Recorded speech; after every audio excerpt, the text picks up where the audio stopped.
और केंद्र शासित प्रदेश लद्दाख को बड़ी सौगात मिली। लद्दाख पुलिस अधीनस्थ सेवा भर्ती नियम 2021 की भर्ती की विधि में संशोधन की घोषणा की है, जिससे पूर्व अग्निवीरों के लिए 10% रिक्तियां आरक्षित की गई हैं। फायर एंड फ्यूरी कॉर्प्स इस अत्यंत सकारात्मक कदम के लिए केंद्र शासित प्रदेश लद्दाख के प्रति हार्दिक आभार व्यक्त करता है, जो अग्निवीर योजना को लद्दाख के युवाओं के लिए आकर्षक बनाने में सहायता करेगा।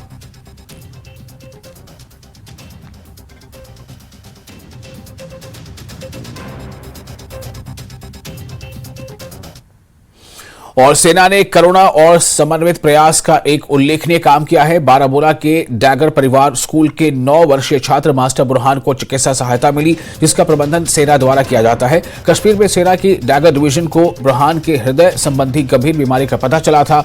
अपने सीमित वित्तीय साधनों के कारण आवश्यक चिकित्सा उपचार तक पहुंचने में एक महत्वपूर्ण बाधा उत्पन्न होने से इस वजह से सेना के डैगर डिवीजन ने मदद के लिए हाथ बढ़ाने के लिए तुरंत हस्तक्षेप किया। मास्टर बुरहान की सर्जरी कामयाब हुई। सेना के जरिए मानवीय सहायता बढ़ाने और जरूरतमंद लोगों के लिए महत्वपूर्ण चिकित्सा देखभाल तक पहुंच सुनिश्चित करने के लिए सेना की अटूट प्रतिबद्धता का एक प्रमाण है।